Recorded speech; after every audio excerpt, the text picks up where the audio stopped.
ये श्री प्राणनाथ प्यारे की जय, श्री सतगुरु महाराज की जय। प्रथम लागू दो चरण को, धनी एने छोड़ायो छिन। लाख तले लालेड़िया, मेरे जीव के ही जीवन, मेरे जीव के ही जीवन। इन पाँव तले पड़ी रहूं, धनी नजर खोलो बातुन। पलने वालो निरखु नेत्रे, मेरे जीव के ही जीवन, मेरे जीव के ही जीवन। बोले श्री प्राणनाथ प्यारे की जय, श्री सतगुरु महाराज की जय। धामधनी के लाडले व आत्म संबंधी प्यारे सुंदर साथ जी, आप सबके चरणों में मेरा कोटि कोटि प्रणाम। प्यारे सुंदर साथ जी, अब श्री कृष्ण जी के प्रकाट्य महोत्सव के बाद में जो 11 दिन की लीलाएं हुई हैं, उन लीलाओं का वर्णन, और जहाँ पर श्री कृष्ण जी का प्रकटीकरण हुआ, जो ब्रजमंडल था जिसमें 42 मोहल्ले हैं, तो उन 42 मोहल्लों की जो भी लीलाएं हैं और श्री कृष्ण जी की जो भी बाल लीलाएं हैं, वे सब की सब अक्षर भर ने अपने चित्त में अखंड कर लिया, जो आज भी नित्य निरंतर चलती रहती हैं। तो ये कहाँ पर है? ये यही इसी अखंड गोलोक के अंदर है, जिसको सबलिक का कारणपाद भी कहा गया है, जिसका अब वर्णन चल रहा है। तो ये जो लीला है हुई तो काल माया के ब्रह्मांड में, लेकिन अखंड है बेहद भूमि में, योग माया के ब्रह्मांड में। तो उस अखंड गोलोक की लीलाओं का पता किसी को नहीं था। तो ये जो तारतम ज्ञान की ज्योति है, जो तारतम ज्ञान आया सतगुरु महाराज जी के माध्यम से, उसी तारतम ज्योत के माध्यम से, इसी तारतम ज्ञान के प्रकाश के माध्यम से इस अखंड गोलोक का पता चला है। तो सतगुरु महाराज जी क्या कह रहे हैं कि अब जोत पकड़ी ना रहे, अब जोत पकड़ी ना रहे, बीच में बिना ठोर, पसर के देखाया ब्रज अखंड जो और।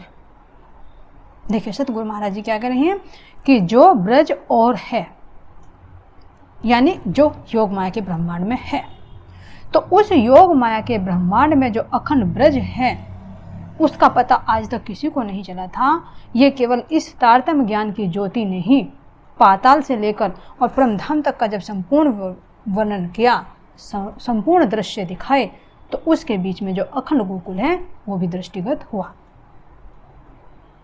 तो इसके बारे में सतगुरु महाराज जी कलश हिंदुस्तानी के अंदर ये प्रकरण 19 है, जिसका टाइटल है अखंड गोकुल। तो इस अखंड गोकुल के अंदर पूरे गोकुल का वर्णन और लीलाओं का वर्णन है, जो सतगुरु महाराज जी ने इस वाणी के अंदर सविस्तार वर्णन किया है।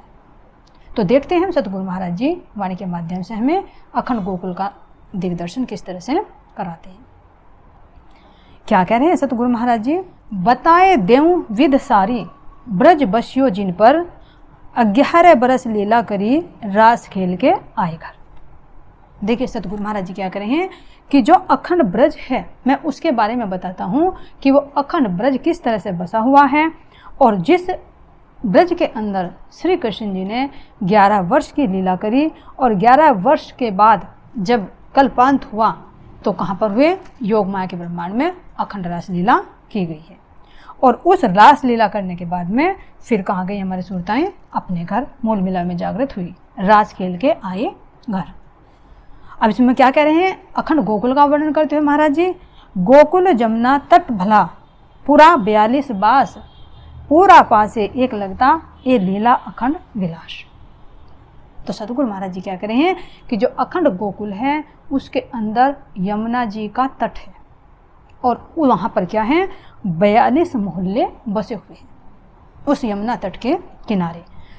ये और क्या कह रहे? पूरा पासे एक लगता, ये लीला अखंड विलास। यहाँ पर जो मोहल्ले हैं वे एक दूसरे से सटे हुए हैं, एक दूसरे से मिले हुए हैं, उनके अंदर ज़्यादा दूरी नहीं है। और क्या कह रहे हैं, यहाँ पर इन मोहल्लों के अंदर नित्य प्रति नई नई लीलाएं होती रहती हैं।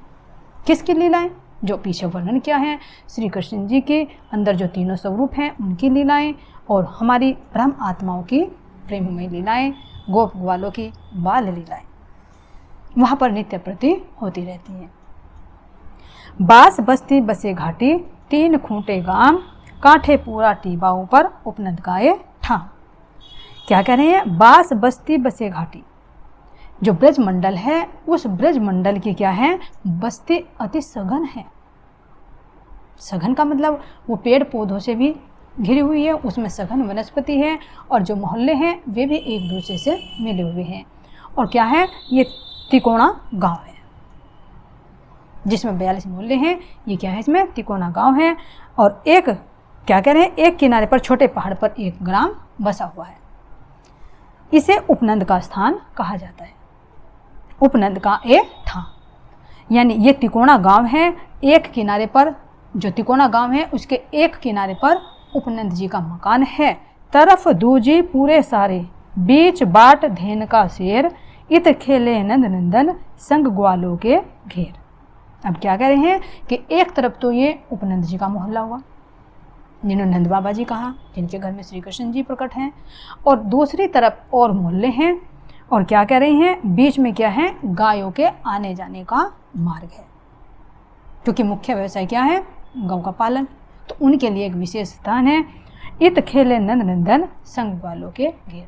तो यहाँ पर क्या करते हैं, जहाँ गायों के आने जाने का स्थान है और जो ये मोहल्ले आपस में मिले हुए हैं, इनके बीच में जो रास्ते हैं उन पर श्री कृष्ण जी ग्वाल बालों के साथ में नित्य प्रति लीलाएं करते रहते हैं। पूरा पटेल सादुल का, बसे तरफ दूजी ए, तरफ तीसरी वर्ष भांजी, बसे नाके तीनों ले। क्या कह रहे हैं कि एक तरफ तो टीले पर नंद बाबा जी का मकान हो गया, और एक टीले पर, एक कॉर्नर पर जो तिकोना गांव है उसके एक कोने पर किसका है, पूरा पटेल, सादुल पटेल। और बसे तरफ दूजी ए, दूसरी तरफ सादुल पटेल का मोहल्ला है, एक तरफ नंद बाबा जी का हुआ, और तीसरे कोने पर क्या कह रहे हैं, वर्ष भान जी का है। इस तरह से इस तिकोने गांव में तीनों कोनों पर इन तीनों के मोहल्ले हैं। एक कोने पे नंद बाबा जी का, एक पर सादुल पटेल का, और एक पर वर्ष भान जी का। नंद जी के पूरे सामी, दिस पूरब जमुना तट, छुटक छाया वनस्पति, वृद्ध आड़ी तालोबट। क्या कह रहे हैं कि नंद जी के पूरे सामी, जो नंद जी का मोहल्ला है उसके सामने ही बिल्कुल क्या है, जमुना जी प्रवाहित होती है। और दिस पूरब जमुना तट, कहाँ पर, नंद बाबा जी के मोहल्ले के बिल्कुल पूर्व दिशा के सामने जमुना जी प्रवाहित होती रहती है। और जमुना जी के जो किनार है उस पर छोटी छोटी वनस्पतियां हैं जो अति सघन है। और यहाँ पर क्या बता रहे हैं, वृद्ध आड़ी डालो वट, वट वृक्ष है, वट वृक्ष की पूरी शाखाएं हैं जो पूरे जमुना तट को घेरे हुए हैं। अति सघनता लिए हुए यहाँ की वनस्पति का वर्णन सतगुरु महाराज जी कर रहे हैं। सकल वन छाया भली, शोभित जमुना किनार, अनेक रंगे बेलिया, फल सुगंध शीतल सार। देखिए सतगुरु महाराज जी क्या कह रही हैं कि सकल वन छाया भली, जो ये वन है यानी बीच में जमुना जी है, और जमुना जी के दोनों किनारों पर सघन वृक्ष हैं, बड़े बड़े वृक्ष हैं, उनके बीच में छोटे छोटे वृक्ष हैं, और किनार पर कहीं कहीं पर वट का वृक्ष है। उस वट के वृक्ष में से अनंत शाखाएं लटकी हुई हैं जो पूरा एक ग्रुप का ग्रुप बनाए हुए हैं, और बीच में जमुना जी का शीतल जल कल कल की ध्वनि करते हुए प्रवाहित हो रहा है, और उन वृक्षों के किनार पर अनंत तरह के पशु पक्षी कलरव करते हैं। तो ऐसा सुंदर दृश्य यहाँ पर जमुना जी का है जो अखंड गोकुल के अंदर वर्तमान है। और क्या कह रहे हैं, अनेक रंगे बेलिया, फल फूल शीतल सार। इन वनों पर क्या है, पशु पक्षियाँ भी हैं, और अत्यंत मीठे रसीले सुगंधित फल भी हैं, फूल भी हैं, जिन फूलों पर तितलियाँ भी मंडराती हैं, भंवरे भी मंडराते हैं। और वहाँ पर क्या है, रसीले फल हैं और सुगंधित हवा प्रवाहित हो रही है। तीन पुर तीन मामों के, बसे ठाट बस्ती मिल, आप सुरे तीनों ही पूरे नंद के पाखल। देखिए सतगुरु महाराज जी क्या कह रहे हैं कि तीन पुर तीनों मामा के, बसे ठाट बस्ती मिल। यहाँ पर जो श्री कृष्ण जी के तीन मामा हैं, उन तीन मामाओं के भी मोहल्ले हैं यहाँ पर, उनके भी तीन मामाओं के तीन घर यहाँ पर बने हुए हैं। और ये तीन मामा क्या हैं, बहुत अमीर हैं और ये बड़े ही ठाट बाट से रहते हैं। तो अब इन मामाओं के क्या नाम है, क्या कह रहे हैं महाराज जी, गांगा चापा और जेता, ये मामा तीनों के नाम, दक्षिण दिश और पश्चिम दिश बसे फिरते गांव। देखिए क्या कह रहे हैं कि जो श्री कृष्ण जी के मामा हैं, गांगा, चंपा और जेता, ये तीन मामा हैं। तो इन तीन मामाओं के जो गांव हैं, दक्षिण और पश्चिम की ओर में ये फैले हुए हैं। तो ये तो महाराज जी ने इनके तीनों के मोहल्लों के वर्णन किया है, तीनों मामाओं के, और वर्षभान जी का, सादुल पटेल का और नंद बाबा जी का। अब नंद बाबा जी का घर किस तरह से बना हुआ है, उस घर का वर्णन करते हुए महाराज जी क्या कह रहे हैं, नंद जी के 8 मंदिर, मांडवे 1 मंडान, पीछे बाड़े गोए के, तामे आथ सर्वे जान। क्या कह रहे हैं कि नंद बाबा जी के जो मकान है, उस मकान के अंदर क्या है, 8 कमरे बने हुए हैं जिनको मंदिर कहा है। 8 कमरे, 8 कक्ष बने हुए हैं और उन सब के क्या बीच में है, एक चौक है। उस चौक का जो वर्णन करते हुए महाराज जी आगे वर्णन कर रहे हैं। और उस चौक से पीछे क्या है, इन मंदिरों के घेर कर, उसके पीछे क्या है, गायों का बाड़ा है, यानी गायों के रखने का स्थान है जिसको गौशाला बोलते हैं। और वहीं पर सारी सामग्री भी मौजूद रहती है।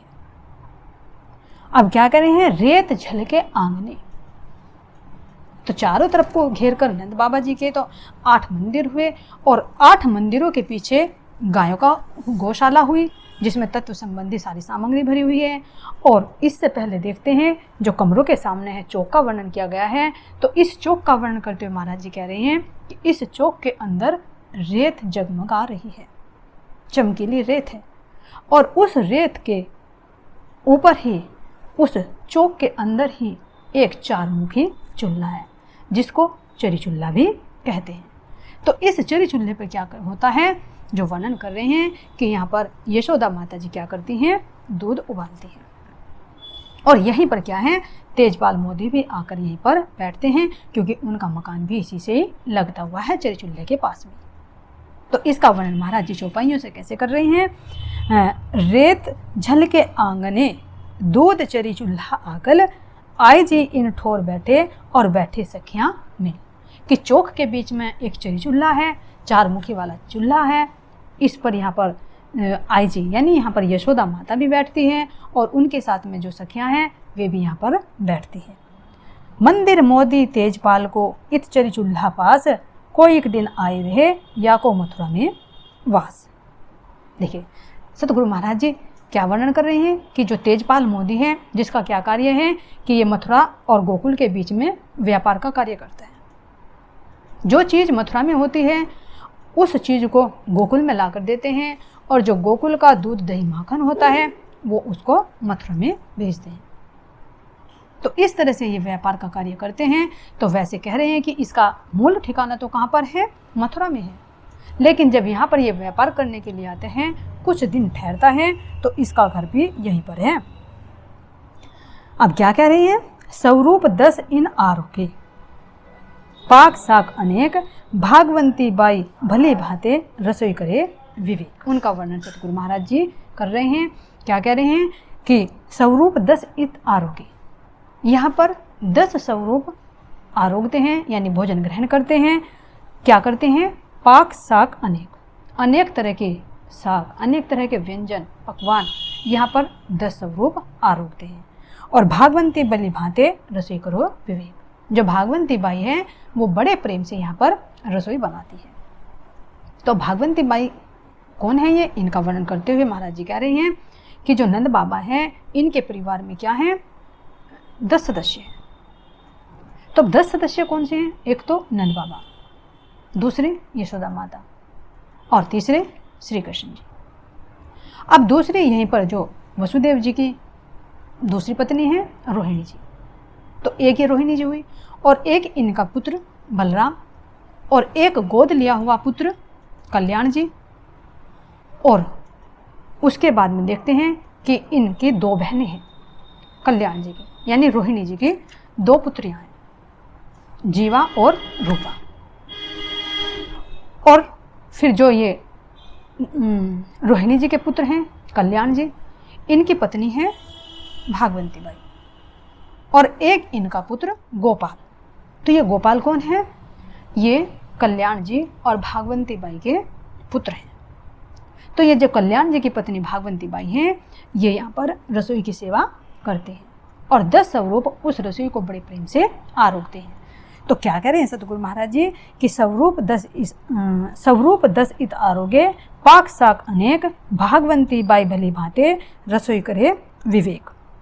लाडलो नंद यशोदमती, रोहिणी बलभद्र बाल, पालक पुत्र कल्याण जी, वाको पुत्र गोपाल।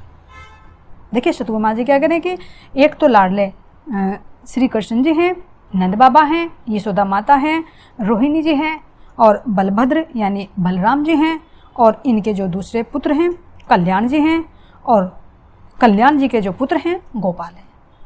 बहने 2 जीवा रूपा, भेलिया रहे मोहलान, और बाई भागवती नारी घर कल्याण।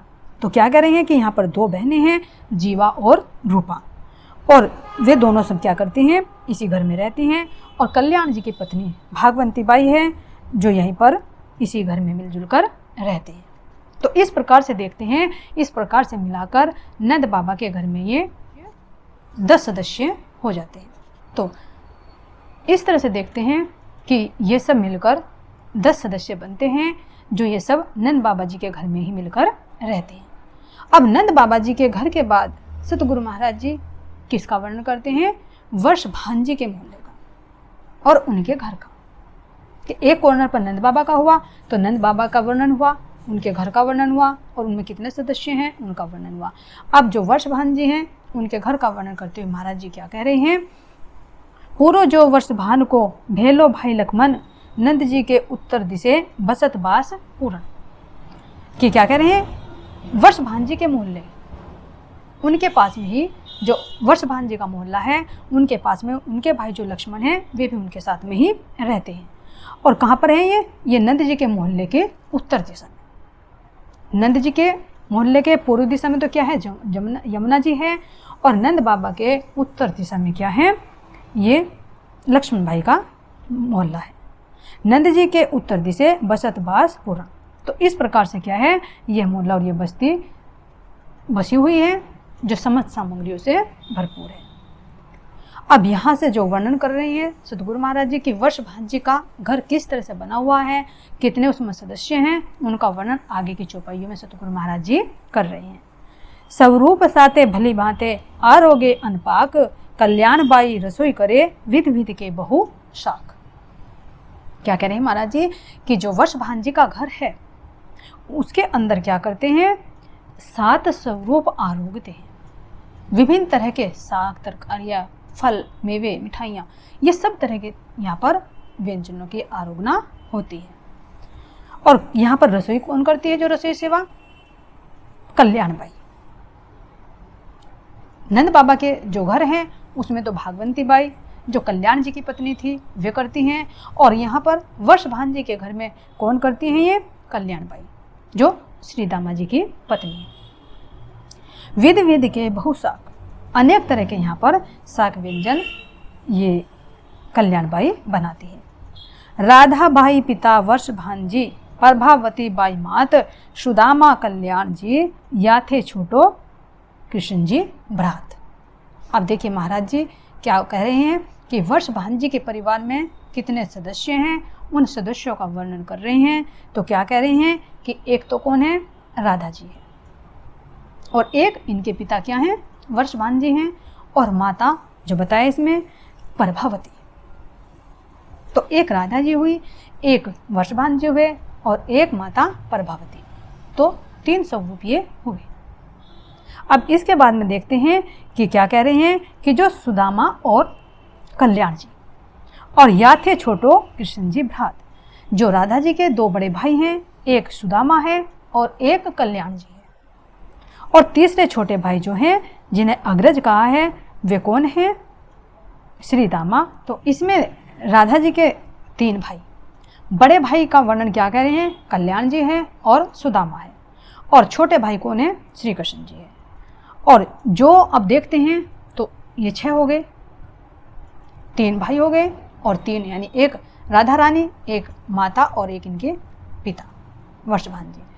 और जो 7वां स्वरूप है, तो 7वां स्वरूप क्या बता रहे हैं कि जो इनके बड़े भाई हैं श्री दामा, जिनको सुदामा भी कहा, तो इनकी पत्नी है ये कल्याण बाई। तो ये यहाँ पर रसोई का कार्य करती है। तो क्या कहने हैं सतगुरु महाराज जी वर्णन करते हुए? कल्याण बाई नारी सुदामा, अंग धरत अति बड़ाई, करत हासी कई बातें, या की सांसो सगाई। तो ये जो राधा जी की भाभी है यानी श्री दामा की पत्नी, कौन? कल्याण बाई, तो ये अपने ननंद राधा जी से अनेक तरह की हंसी मजाक करते हैं। क्यों?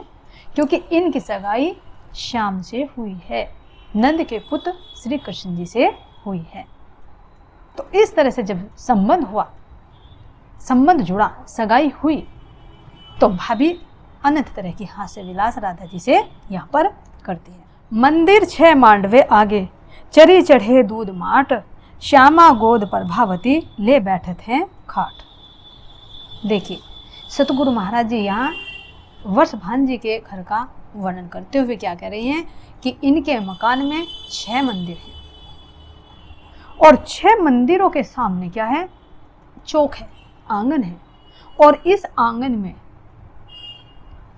चरी चूल्हा है, जिस चरी चूल्हे के ऊपर यहाँ पर दूध उबाला जाता है। और यहाँ पर ही चौक पर, चौक के अंदर ही जो प्रभावती माता है वो राधा जी को अपनी गोद में लिए हुए माची पर विराजमान है। तो देखिए इस चौपाई के अंदर क्या है? श्यामा गोद प्रभावती, यानी प्रभावती जी की गोद में श्यामा जी विराजमान है। क्यों? क्योंकि राधा जी के अंदर परम धाम की हमारी श्यामा जी विराजमान है, इसलिए यहाँ पर श्यामा जी शब्द आया है। मांगा किया राधा बाई का, पर ब्याह नहीं प्राणनाथ, मोल संबंध एक ही अंगे, बिलसत वल्लभ साथ। देखिए क्या कह रहे हैं महाराज जी कि मांगा किया राधा बाई का, पर ब्याह नहीं श्री प्राणनाथ। यहाँ पर ब्रज के लीला के अंदर श्री कृष्ण जी और राधा जी की मंगनी तो हुई, सगाई तो हुई, लेकिन विवाह नहीं हुआ। क्यों नहीं हुआ? अब ये देखते हैं। विवाह का मतलब होता है, जो बातूनी अर्थ होता है, पूर्ण पहचान। तो ब्रज की जो लीला हुई है वो कैसे उसमें हुई थी? हमारी सौपन अवस्था के अंदर।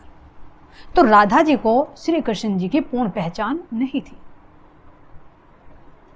पूर्ण पहचान कब हुई?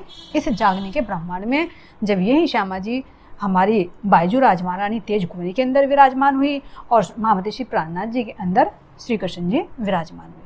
तो यहाँ पर पूर्ण पहचान होकर ही वो शादी हुई, ब्याह हुआ। लेकिन ब्रज के अंदर वो आनंददायी लीला तो करनी थी। तो उस आनंददायी लीला को करने के लिए, यहाँ समाज की मर्यादा को रखने के लिए कुछ संबंध तो बांधना जरूरी है। मूल में देखते हैं तो दोनों एक हैं, राधा और कृष्ण अलग नहीं है, एक ही है। कृष्ण चेतन है तो राधा उनकी शक्ति है। तो परम धाम की उस आनंदमय लीला को यहाँ करने के लिए और समाज की मर्यादा रखने के लिए तो यहाँ पर कुछ ना कुछ तो संबंध बांधना पड़ेगा। तो इसलिए लौकिक रीति रिवाज के माध्यम से यहाँ पर एक सगाई तो हुई, मंगनी तो हुई, लेकिन वो शारीरिक संबंध यानी विवाह का संबंध नहीं जुड़ा। यानी बातूनी तौर से कहे कि अंदर में प्रेम तो था लेकिन पूर्ण पहचान नहीं हुई। तो जो प्रेम था वो प्रेम रूपी संबंध तो जुड़ा हुआ था, वो प्रेम रूपी संबंध नहीं टूटा। भले ही काल माया का ब्रह्मांड था, भले ही सौपन अवस्था थी, लेकिन वो प्रेम रूपी संबंध नहीं टूटा। वो तो था, लेकिन पूर्ण पहचान रूपी विवाह नहीं हुआ था। तो इसलिए यहाँ पर कह रहे हैं कि राधा जी की और श्री कृष्ण जी की जो प्रेममयी लीला होनी थी, उन लीला को संपन्न करने के लिए यहाँ पर मंगनी तो की गई, लेकिन पूर्ण पहचान न होने के कारण विवाह नहीं हुआ। और अंदर से देखते हैं तो वास्तव में जब दोनों एक हैं तो विवाह की जरूरत भी नहीं पड़ती, क्योंकि विवाह होता है दो में, और राधा कृष्ण है एक, राजश्यामा जी है एक, तो इसलिए यहां पर विवाह का कोई प्रश्न भी नहीं बनता। ये तो यहाँ समाज की मर्यादा के लिए कहा जा रहा है कि विवाह नहीं हुआ और जागने के ब्रह्मांड में विवाह हुआ है। तो इसलिए अब क्या कह रहे हैं, मूल संबंध है एक यंगे विलसत वल्लभ साथ। मूल में तो संबंध दोनों का एक है, अंगी अंग का संबंध है, दो नहीं है, एक है। लेकिन यहाँ पर लीला करने के लिए दो रूप धारण करने पड़े, और यहाँ पर इसलिए लीला करने के लिए एक सगाई रूपी संबंध भी जोड़ना पड़ा। घुर से गोरस हित में घर घर होत मंथन, खेले सब में सांवरो मिले बाहर आंगन। देखिए सतगुरु महाराज जी क्या कह रहे हैं, श्री कृष्ण जी की लीलाओं का वर्णन करते हुए क्या कह रहे हैं कि आनंद उल्लास के साथ प्रत्येक घर में प्रेम पूर्वक दही का मंथन होता है। अब जब गाय हैं, गायों का दूध है, तो घर घर में दही का मंथन होता है। घर के अंदर और घर के बाहर आंगन में श्याम सुंदर जी अपने प्रिय ग्वाल बालों के साथ में नित्य निरंतर बाल लीलाएं करते रहते हैं। खेले सब में सांवरो मिने बाहर आंगन, पूरे सारे बीच चौरे बैठे गोप बूढ़े भराए, चारों पोहर घोट घुंघरी खेलते दिन जाए।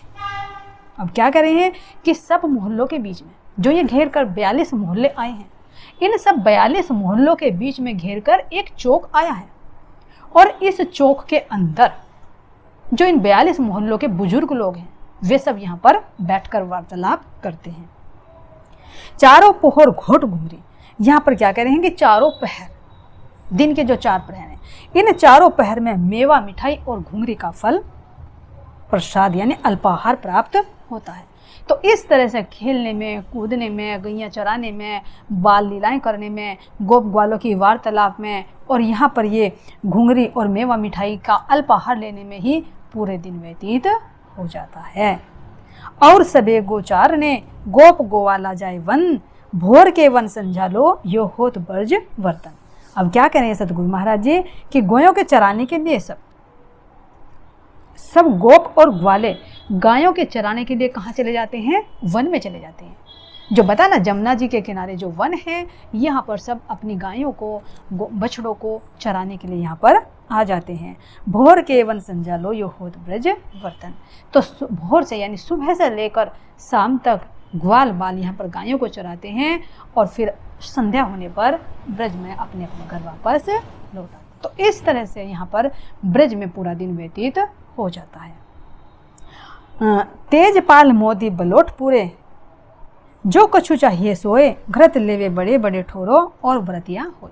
तो अब क्या कह रहे हैं कि ये जो तेजपाल मोदी है, ये क्या करता है, जिसको जो चीज़ चाहिए वो चीज़ उसको पुकार पुकार कर देता है, और चीज़ देने के बाद में फिर यहाँ से माखन और दूध, घी ये ले जाकर मथुरा में दे देता है, और जो मथुरा से सामग्री लाता है वो यहाँ पर गोकुल के घर घर में वो बांट देता है। और इनके अलावा क्या कर रहे हैं कि तेजपाल मोदी के अलावा भी यहाँ पर और भी व्यापारी आते रहते हैं। घोल ये इत घोल करने आवत ब्रज में जे, फेर जाए रही मथुरा वस्त्र भाव लेती। तो जो क्या कह रहे हैं कि छोटे छोटे जो व्यापारी हैं, ये क्या करते हैं, अपने सिर पर टोकरियां लेकर यहाँ ब्रज मंडल में व्यापार करने के लिए आते हैं, और सब चीज़ यहाँ पर देकर और फिर उसके बदले में दूसरी चीज़ें लेकर वापस मथुरा में पहुँच जाते हैं। श्याम संग गोवाल ले खेलत जमुना घाट, विनोद में हम आवे जाएं जल भरने इन बाट। अब सदगुरु महाराज जी किसका वर्णन कर रहे हैं यहाँ पर, श्री कृष्ण जी और हम ब्रह्म आत्माओं की आनंदमय लीला का। तो क्या कह रहे हैं कि यहाँ पर श्री कृष्ण जी ग्वाल बालों को लेकर यमुना तट पर आ जाते हैं। क्यों, पता है कि यहाँ पर जो सखियाँ हैं वे भी जल भरने के लिए यमुना पर आएंगी। तो इधर नंद बाबा जी के घर से श्री कृष्ण जी अपनी मंडली को लेकर निकल पड़ते हैं, कहाँ पर, यमुना तट के लिए। और जब यहाँ पर राधा जी और सखियाँ जल भरने के लिए आती हैं, तो उनके साथ में ये अनेक तरह की लीलाएं करते हैं। क्या कह रहे हैं, विनोद में हम आवे जावे। तो कितने तरह की यहाँ पर लीलाएं करते हैं। कभी हमारी मटकियों को फोड़ देते हैं, जल भरने जाते हैं, कभी यमुना जी में धकेल देते हैं, जल क्रीड़ा करते हैं। कभी जब माखन लेकर आते हैं तो हमारा माखन चुरा लेते हैं और फिर ग्वाल बालों को वो दे देते हैं। कभी यहाँ पर लुका छिपी की लीलाएं होती हैं। तो इस तरह से यहाँ पर अनंत तरह की हास्य विनोद लीलाएं होती रहती हैं। विलास व्रज में प्याजी सो वर्तत एह बात, वचन अटपटे वेद है सबको अहनिस यही तात। क्या कह रहे हैं कि विलास व्रज में प्याजी सो वर्तत यह बात, ब्रज मंडल में प्रियतम श्री कृष्ण जी से नित्य प्रति ये हास्य विनोद की लीलाएं, हास्य विनोद की बातें होती रहती हैं। और जो श्री कृष्ण जी के तुतलाते बोल हैं, अटपटे वचन हैं, वे हम गोपियों के हृदय में चुभ जाते हैं और जो हमेशा के लिए अखंड हो जाते हैं। तो इस तरह से कह रहे हैं कि एहनिस यही तात। इस तरह से यहाँ पर नित्य प्रति लीलाएं होती रहती हैं श्री कृष्ण जी की, गोपियों की, ग्वाल बालों की, और उनके मीठे मीठे वचनों की, उनकी कभी शरारतों की भरी लीलाएं जो हमें आनंद प्रदान करती हैं। इस तरह से यहाँ पर दिन और रात आनंद की लीला में व्यतीत हो जाते हैं। पियू प्रेमे भीगा खेलई पूरे सारो माही, खेले खिन जासो ताई दूजा सूझे नहीं कछुए काई। क्या कह रहे हैं महाराज जी कि ये जो 42 मोहल्ले हैं, इन 42 मोहल्लों को श्री कृष्ण जी ने अपने प्रेम में मग्न कर रखा है। इतना अपने प्रेम में मोहित कर रखा है कि अगर वे शरारत भी करते हैं तो किसी को उन पर क्रोध नहीं आता। सबके हृदय में उनके प्रति अथाह प्रेम भरा हुआ है। क्यों? क्योंकि सबके वे प्राणों के प्रियतम जो हैं, तो क्यों नहीं प्यारे होंगे। खेले खिन जासो ताई दूजा सूझे नहीं कछुए काई। तो क्या कह रहे हैं कि सारे मोहल्ले प्रेम में मग्न होकर श्री कृष्ण जी के साथ में खेलते हैं, और फिर किसी के साथ श्री कृष्ण जी एक क्षण खेलते हैं तो उसे फिर कुछ सूझता ही नहीं। अगर एक बार श्री कृष्ण जी जिस भी आत्मा के साथ में लीला कर लेते हैं तो वो आत्मा उसी आनंद में प्रातः से लेकर संध्या तक और संध्या से लेकर प्रातः तक 8 पहर 64 घड़ी उसी प्रेम की मस्ती में निमग्न रहती। हम संग खेले कई रंगे जाते जमुना पानी, 8 पोहर अटके अंगे ए छब ए बानी। क्या कह रही हैं कि जब हम सखियां जमुना जी पर जल भरने के लिए जाते हैं तो वहां पर श्री कृष्ण जी छुपकर बैठ जाते हैं और वहां पर हमारे साथ में अनंत तरह की अटखेलियां करते। 8 पहर अटके अंगे ए छब ए बानी। तो वहाँ पर जो आनंददायी लीला होती, जो श्री कृष्ण जी के सुंदर स्वरूप को निहारते, तो वो ही स्मृति हमारे हृदय में 8 पहर चढ़ी रहती। उसे चाहकर भी हम गोपियाँ नहीं भुला पाती थी। इस तरह से हमारे 8 पहर उस प्रेम की मस्ती में, उस श्री कृष्ण की मस्ती में, उनकी स्मृति में ही व्यतीत हो जाता था। तो इसीलिए हमने कोई माया के दुख सुख का अनुभव नहीं कर पाए। घर घर आनंद उत्सव उछरंग अंगने माए, विलास विनोद पिया संगे अहनिस करते जाए। तो क्या कह रहे हैं, इस तरह से गोकुल के अंदर घर घर में, यानी सबके घर घर में भी और हृदय रूपी घर में भी नित्य प्रति वो उल्लास भरा रहता। और जो श्री कृष्ण जी के साथ में आनंददायी लीलाएं होती, हास्य विनोद की लीलाएं होती, तो उनको हम 8 पैर भूल नहीं पाते, उसी मस्ती में मस्त रहते। अब क्या कह रही हैं कि सुंदर बालक मधुरी बानी, घर लावे गोद चढ़ाए, से जाए खिन में प्रेमी पूरा, सुख देवे चित्त चाहे। देखिए कितना सुंदर वर्णन महाराज जी इसके अंदर कर रहे हैं। क्या कह रहे हैं कि देखने के लिए तो श्री कृष्ण जी बाल के रूप में है, छोटा स्वरूप है, तो श्री कृष्ण जी का जो बाल स्वरूप है वो बड़ा ही सुंदर है, और वे क्या करते हैं, मधुर वचन बोलते हैं। और जब हम उन्हें पीठ पर बैठाकर क्या करते हैं, अपनी पीठ पर बैठाकर अपने घर में ले जाते हैं, तो क्षण भर में ही वे हमारे हृदय में उस आनंद को उड़ेल देते। तब ये कौन सी लीला है, ध्यान रखना। जो परम धाम में राज्य और श्यामा जी और हम ब्रह्म आत्माओं के मध्य होती थी वो आनंददायी लीला, तो उसी आनंददायी लीला को यहाँ पर अनुभव कराते थे। लेकिन सौपन अवस्था होने के कारण हम उसको पहचान नहीं पाए, उस आनंददायी लीला को पहचान नहीं पाए। तो बाहर से देखने में तो श्री कृष्ण जी बाल स्वरूप में हैं, लेकिन जब उनको हम अपने हृदय मंदिर में पधराते तो परम धाम का वो आनंद का अनुभव हमें कराते।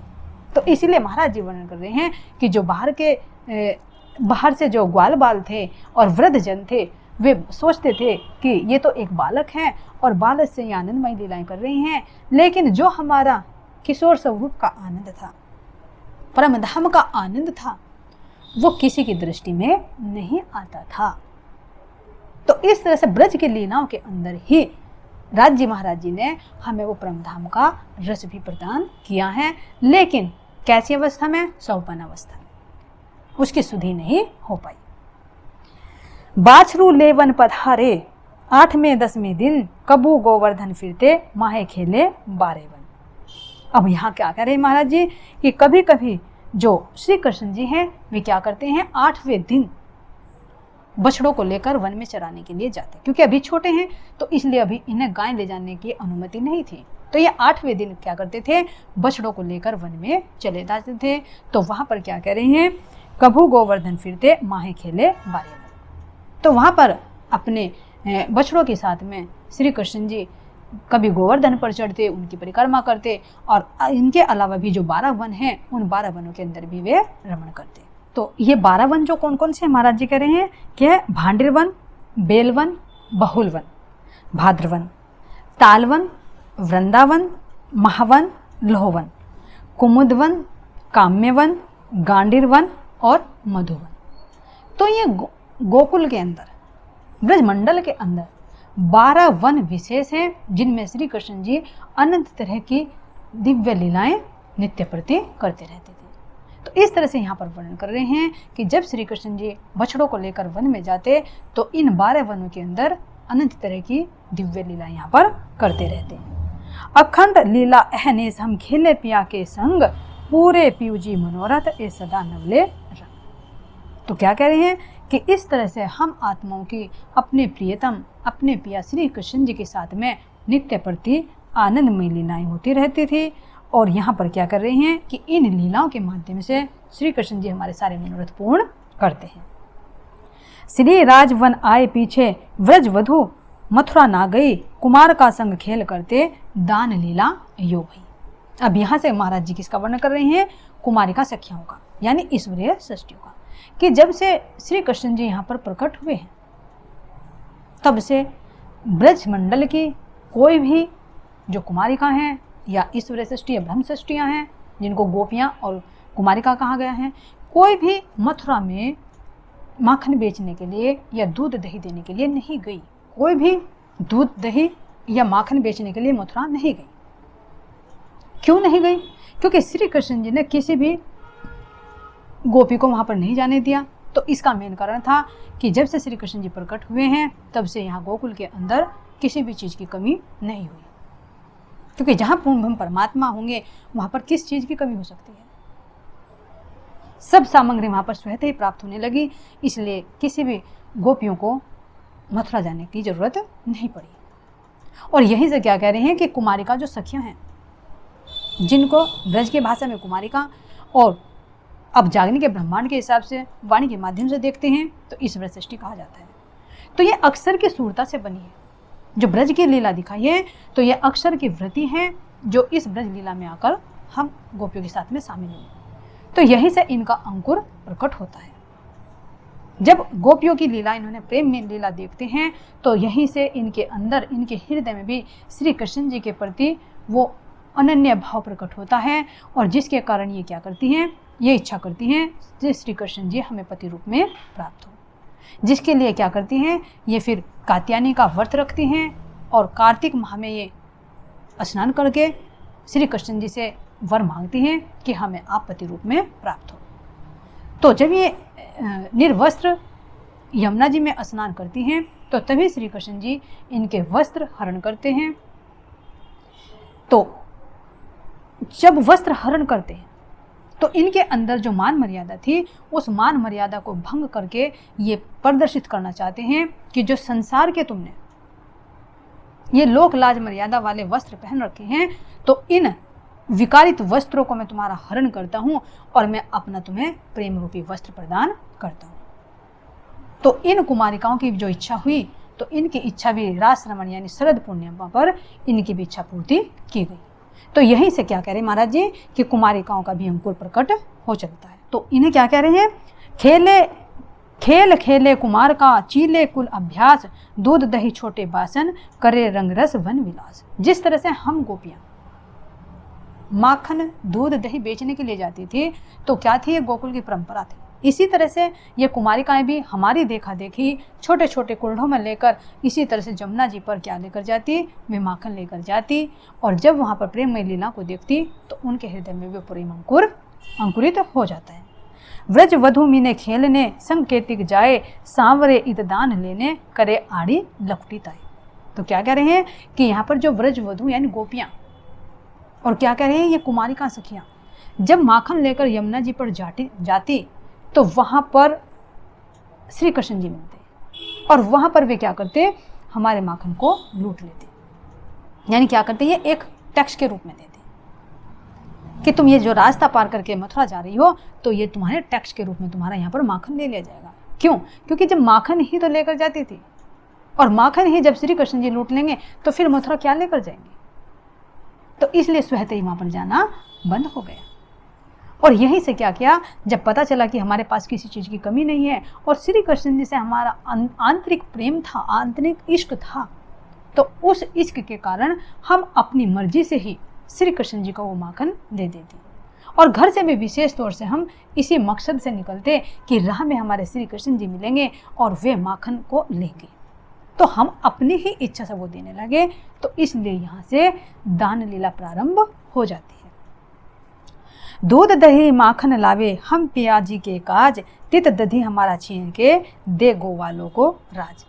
क्या करें कि जब हम सखियाँ वहाँ पर श्री कृष्ण जी के लिए दूध दही और माखन लेकर जाते तो श्री कृष्ण जी उसको हमारे से ले लेते और वहाँ पर वे ग्वाल वालों को दे देते। भाग जाए ग्वाल न्यारे, हम पकड़ रखे पीऊ पास, पीछे हम एकांत पिया संग, करे वन में विलास। तो जब श्री कृष्ण जी हमारे माखन को, हमारे दूध को ले लेते और ग्वाल बालों को दे देते तो ग्वाल बाल क्या करते, उसको लेकर वन में चले जाते और हम अपने प्रीतम अपने श्री कृष्ण जी के साथ में वहाँ पर आनंददायी लीलाएं करते। कुमार का हम संग रहते, पीऊ खेलते सखियन, मूल संबंध कुमारिकाओं का या दिन थे। तो इसके अंदर सतगुरु महाराज जी क्या कह रहे हैं कि जो कुमारिका सखिया है, कुमारिका हम संग रहते पीऊ खेलते सखियन, यानी जब हम ब्रह्म आत्माएं श्री कृष्ण जी के साथ में वो प्रेममय लीलाएं करती तो उन लीलाओं को देखकर जो कुमारिका सखियां थी उनके अंदर भी वो प्रेम उत्पन्न हो जाता है। तो क्या कह रहे हैं कि इसी दिन से कुमारिकाओं सखियों का भी यहीं से मूल अंकुर उदय हो जाता है। अब आगे क्या कह रहे हैं, अखंड लीला अति भली, नित नित नवले रंग, इन जो ते सब जाहिर किया, हम सखियां पिया के संग। देखिए सतगुरु महाराज जी क्या कह रहे हैं कि ये जो लीला है, अखंड गोकुल के अंदर लीला हो रही है, तो इसके अंदर नित्य प्रति नई नई लीलाएं होती रहती हैं। तो ये जो लीलाएं हैं अखंड गोलोक हैं, इसका किसी को पता नहीं चला। तो किससे पता चला? इसी तारतम्य ज्ञान की ज्योति से। तो इसी तारतम्य ज्ञान के प्रकाश से ये पता चला है। तो इसीलिए कह रहे हैं कि अखंड लीला अति भली, नित नित नवले रंग, इन ज्योते सब जाहिर किया, हम सखियां पिया के संग। किस तरह से हमने पिया के साथ में ब्रज की लीलाएं की और जो आज भी अखंड है, तो ये सब किससे पता चला है? इसी तारतम्य ज्ञान के प्रकाश से, इस जागने के ब्रह्मांड में। नहीं तो किसी को ये नहीं पता। सब जो ब्रज की लीला मानते हैं, अखंड गोकुल मानते हैं, तो इसे ही मानते हैं जो वर्तमान में इस भूमंडल पर ये मथुरा और गोकुल है। लेकिन महाराज जी कह रहे हैं, वल्लभाचार्य जी ने भी अपनी टीका में कहा है कि जब ये 5 तत्व, 3 गुण, 14 लोक ब्रह्मांड, महाविष्णु सब महाप्रलय में लय हो जाएंगे, तो फिर अगर ये गोकुल यहाँ का अखंड है तो फिर ये कैसे बचेगा? क्योंकि ये 14 लोक के अंतर्गत आता है। तो इसलिए महाराज जी कह रहे हैं कि जो अखंड गोकुल आज भी अखंड लीलाएं वर्तमान में हैं, उनका किसी को पता नहीं है। ये केवल तारतम्य ज्ञान की ज्योति से ही प्रकाश में आई है। तो जो नित्य प्रति वहाँ पर नित्य नित्य लीलाएं होती रहती हैं, उन सब का यहाँ पर वर्णन किया गया है। आवे जब उजालिया, हम खेले लेकर ढोल, पिया करे विनोद हाशिया, यो कहे न जाए बोल। देखिए यहाँ पर अब लीलाओं का वर्णन हो रहा है कि ब्रजमंडल के अंदर जब हम सखियाँ शुक्ल पक्ष में जब चांदनी रात होती तो हम सब सखियाँ ढोल ले लेकर आंगन में आ जाते। कहाँ पर? उस आंगन में जहाँ पर शाम के समय व्रत गोपीजन बैठकर वार्तालाप करते और घुंघरी का प्रसाद देते। तो यहीं पर शुक्ल पक्ष की चांदनी रात में हम सब सखियाँ अपने घरों से ढोल लेकर आती और वहाँ पर विभिन्न तरह के नृत्य गायन करती और अनेक तरह की हम राज्य महाराज जी से, अपने प्रियतम श्री कृष्ण जी से हास्य विनोद की अनंत लीलाएं करते। क्या कह रहे हैं? जिनका शब्दों में वर्णन नहीं किया जा सकता, क्योंकि उस आनंद को शब्दों में बयान नहीं कर सकते। उलसे गोकुल गाम सारा, हेत हरस अपार, धन धन बस्तर भूषण, द्रव्य अखूट भंडार। देखिए महाराज जी क्या कह रहे हैं कि जो उलसे गोकुल गाम सारा, सारे गोकुल गांव में क्या है? एक उल्लास है, आनंद है, अंतर हृदय में एक उमंग है। क्यों? क्योंकि पूर्ण ब्रह्म परमात्मा के साथ में लीलाएं हो रही है। भले ही उस समय नहीं पहचानते थे, अपने संबंध को नहीं जानते थे कि हमारा क्या संबंध है श्री कृष्ण जी से, लेकिन फिर भी अंतर हृदय में वो प्रेम की लहरें उठती रहती थी। तो इसीलिए कह रहे हैं कि वहाँ पर अपार हर्ष होता है। और क्या कह रहे हैं? धन धान बस्तर भूषण। नंद बाबा के यहाँ पर भी और सारे गोकुल गांव में, और जो 84 कोष में पूरा बताया है कि जिसमें 42 मोहल्ले हैं, उन सब के अंदर बस्तर, भूषण, अन्न, धन, द्रव्य, जो अष्ट सिद्धियाँ, 9 निधियाँ, इन सब से परिपूर्ण है। क्यों? क्योंकि वहाँ पर पूर्ण ब्रह्म परमात्मा जो है। तो जहाँ पूर्ण ब्रह्म परमात्मा होंगे वहाँ लौकिक और पारलौकिक दोनों तरह की संपदा मौजूद स्वतः ही हो जाती है। जन्म बिहानित पड़ते, सारे पूरे अनेक हुए, नेक कारज करे कछुए, तो बुलावे सब कोई। देखिए अब इसके अंदर महाराज जी क्या वर्णन कर रहे हैं कि ये जो 42 मोहल्ले हैं और इनमें जितने भी जन रहते हैं, उनके अंदर कितना आपसी सद्भाव है, कितना प्रेम है कि अगर किसी का जन्म होता है या किसी का ब्याह होता है या किसी के यहाँ छोटा सा भी कोई फंक्शन होता है, तो सबको इकट्ठा बुलाया जाता है, प्रीति भोज दिया जाता है और आपस में मिलकर मंगल गीत गाते हैं और आपस में प्रेम से मेवा मिष्ठान आरोगते हैं। नटारंभ कई बाजंत्र, धन खर्चे अहीर उमंग, सात सब श्रृंगार कर हम आवे अति उच्छ्र।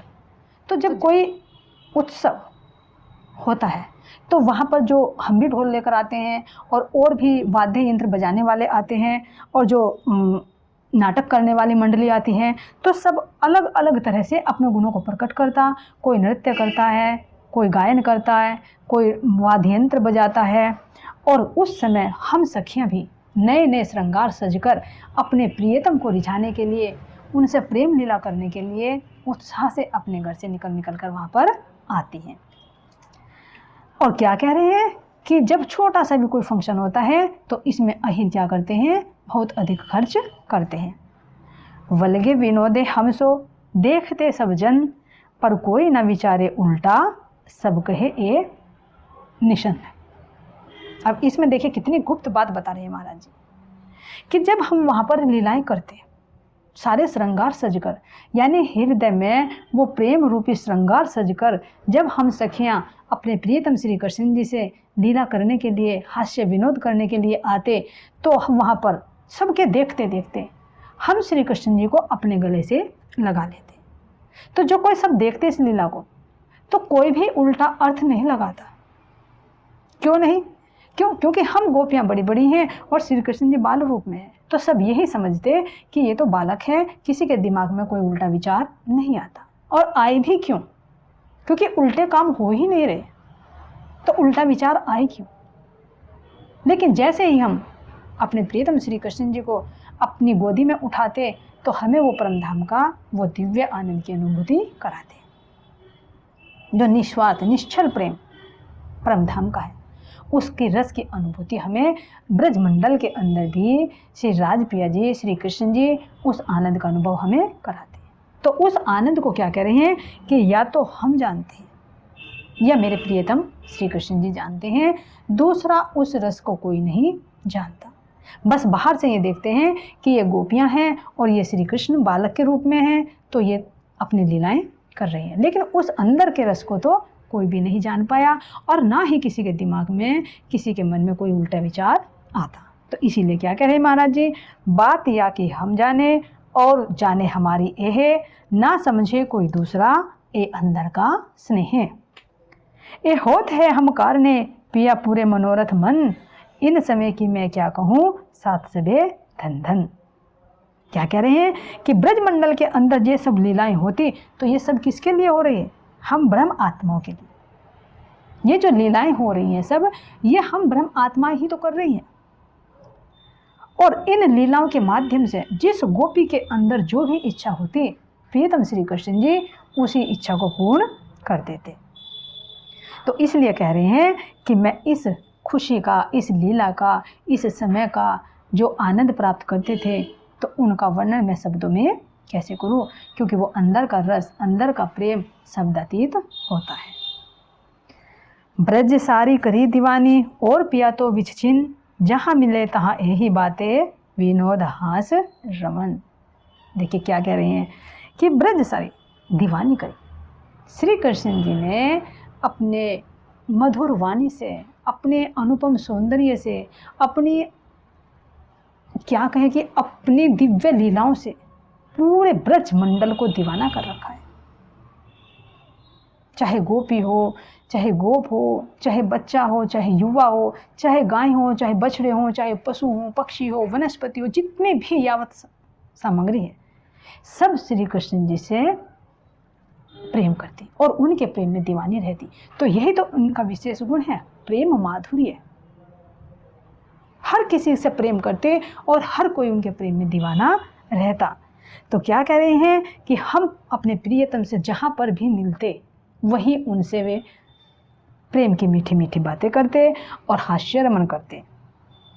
और क्या कह रहे हैं, और जब उनसे हास्य रमन करते तो हम उन्हीं की बातों में खोए रहते। इसलिए हमारी दृष्टि माया के दुखों पर नहीं गई, क्योंकि अंतर्वृत्ति हमारी श्री कृष्ण जी की उन प्रेममयी लीलाओं से, उन मीठी मीठी बातों में ही खोई रहती थी। नंद यशोदा ग्वाल गोपी धेन बछ जमुना वन, थिर चर सब पशु पंखी नित नित नीला नौतन।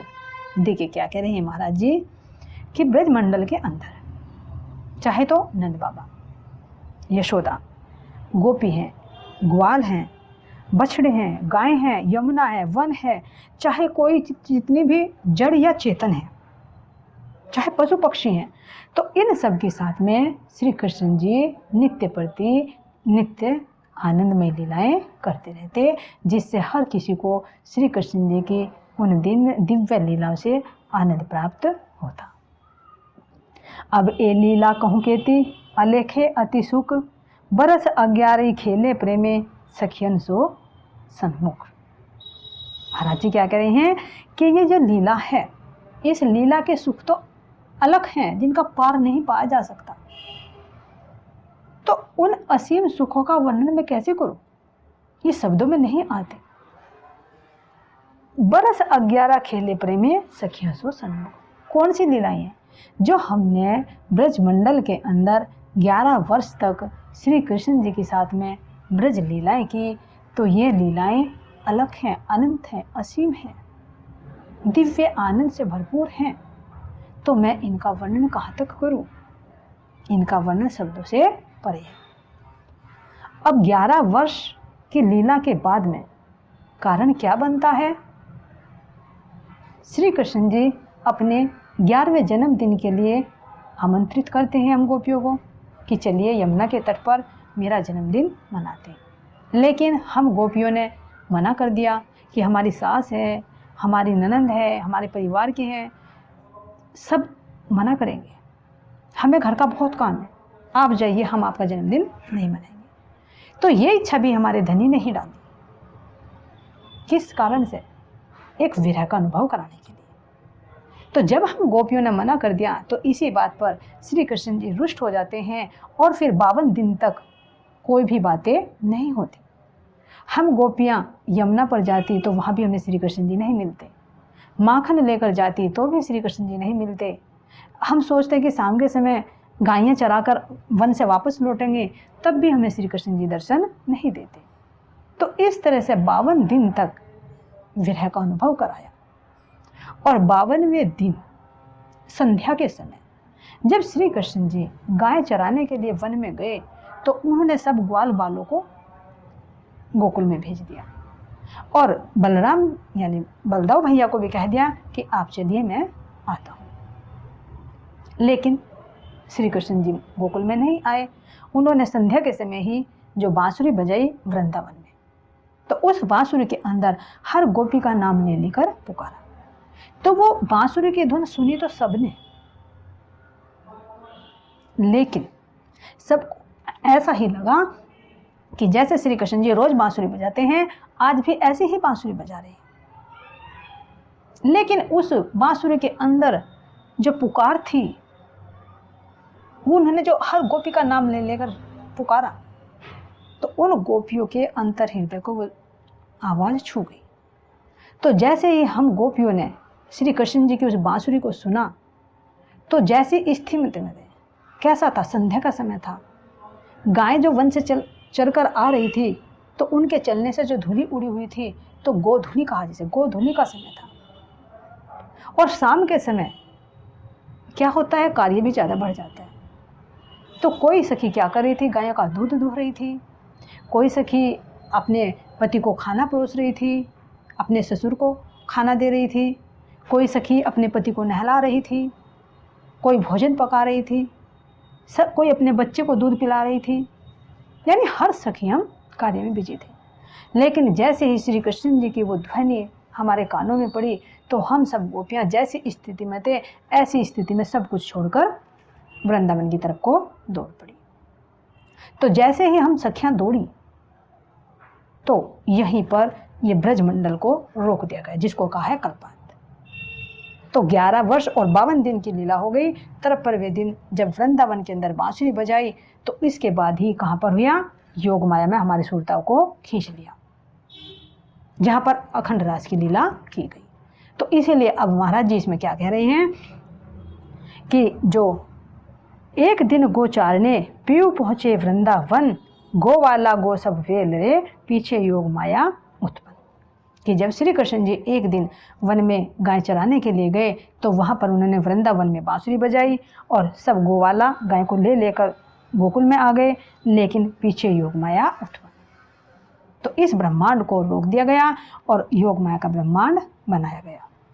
ए लीला या में एते दिन काल माया को ब्रह्मांड एक अल्पांत करके फेर उपजियो अखंड।